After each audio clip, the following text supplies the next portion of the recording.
व्यक्ति अपने कर्मों को नहीं छोड़ सकता है।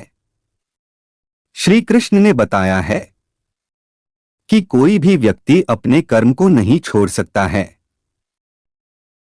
अर्थात जो साधारण समझ के लोग कर्म में लगे रहते हैं, उन्हें उस मार्ग से हटाना ठीक नहीं है,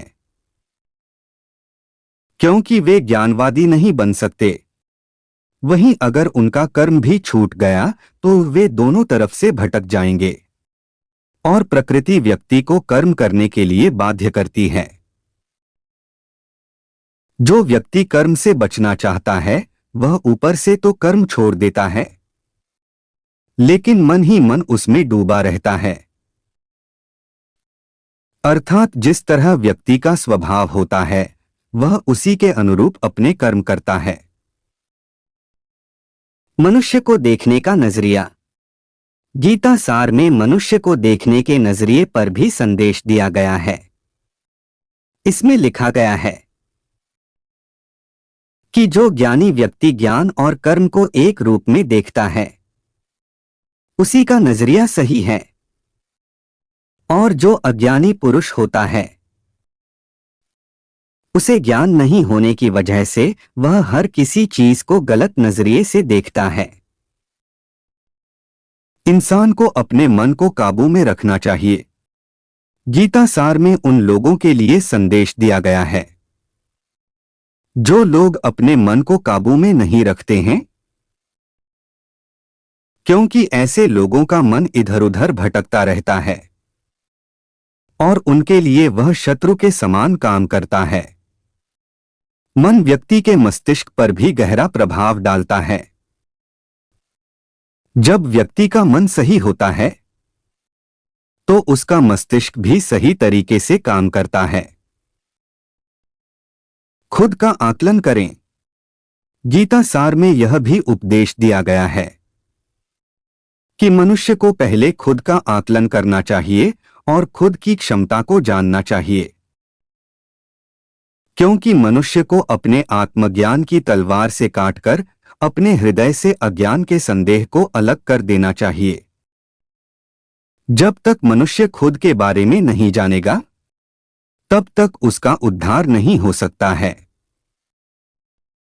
अच्छे कर्म करें और फल की इच्छा न करें। जो लोग कर्म नहीं करते और पहले से ही परिणाम के बारे में सोचते हैं,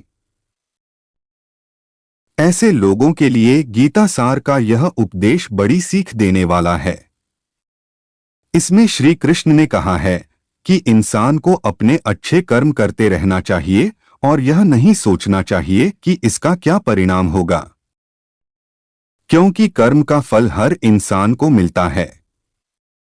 इसलिए इंसान को इस तरह की चिंता को अपने मन में जगह नहीं देनी चाहिए कि उसके कर्म का फल क्या होगा या फिर किसी काम को करने के बाद वह खुश रहेंगे या नहीं। गीता में लिखा है कि जिस इंसान की सोच और नियत अच्छी होती है, भगवान खुद की उसकी मदद करने के लिए किसी ना किसी रूप में जरूर आते हैं। गीता में श्री कृष्ण कहते हैं कि जो मौन को समझ ले वो पूजनीय होता है, फिर चाहे वो मां हो, पत्नी हो, प्रेमी हो या परमेश्वर। श्री कृष्ण का कहना है कि मनुष्य को अपने कर्मों के संभावित परिणामों से प्राप्त होने वाली विजय या पराजय, लाभ या हानि, प्रसन्नता या दुख इत्यादि के बारे में सोचकर चिंता से ग्रसित नहीं होना चाहिए। गीता में लिखा है कि जिस मनुष्य ने कभी विपत्तियां नहीं देखी उसे अपनी ताकत का एहसास कभी नहीं होगा। विपत्तियां हर मनुष्य को अंदर से मजबूत बनाती हैं।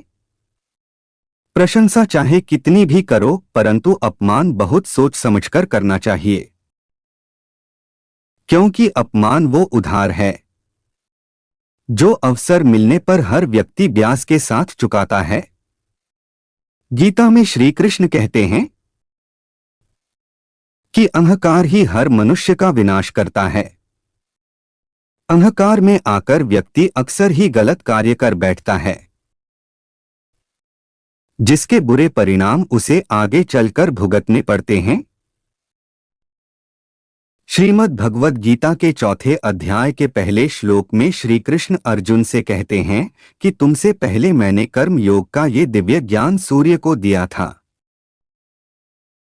सूर्य ने अपने पुत्र वैवस्वत मनु से कहा और मनु ने अपने पुत्र राजा इक्ष्वाकु को बताया था। इस तरह ये ज्ञान ऋषियों तक पहुंचा। लेकिन बहुत समय बीत जाने की वजह से मनुष्य लोक में ये ज्ञान लुप्त हो गया है। श्री कृष्ण कहते हैं, तू मेरा भक्त है और सखा है, इसीलिए मैं ये ज्ञान तुझे फिर से दे रहा हूं। श्री कृष्ण की ये बातें सुनकर अर्जुन ने पूछा कि आपका जन्म तो अभी हुआ है। सूर्यदेव का जन्म तो बहुत पहले हो चुका है, तो ये बात मैं समझ नहीं पा रहा हूं। आपने सूर्यदेव को ये ज्ञान कैसे दिया? अर्जुन का प्रश्न सुनकर भगवान श्री कृष्ण कहते हैं कि मेरे और तेरे बहुत से जन्म हो चुके हैं। मैं उन सभी जन्मों के बारे जानता हूं, लेकिन तू नहीं जानता। मैं अजन्मा हूं, अविनाशी हूं।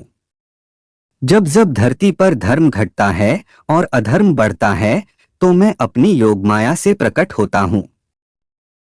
मैं मेरे भक्तों की, संतों की रक्षा के लिए और पापियों का अंत करने के लिए अवतार लेता हूं। जो भक्त मेरे रहस्यों को समझ लेता है उसे मेरी कृपा मिल जाती है और फिर उसकी आत्मा फिर से जन्म नहीं लेती है। जो लोग भय और क्रोध जैसी बुराइयों से दूर रहते हैं उन पर मेरी विशेष कृपा रहती है। जो भक्त जिस तरह मेरी कृपा चाहता है मैं उसी तरह उन पर कृपा करता हूं, क्योंकि सभी मनुष्य मेरे ही मार्ग का अनुसरण करते हैं। मनुष्य लोक में कर्म ही प्रधान है। जो लोग कर्म करते रहते हैं, अपने कर्तव्य से पीछे नहीं हटते हैं, उन्हें ही सिद्धि यानी सफलता मिलती है। इसीलिए हर व्यक्ति को अपने कर्म करते रहना चाहिए। कर्मों के प्रभाव से मनुष्य का कल्याण हो सकता है।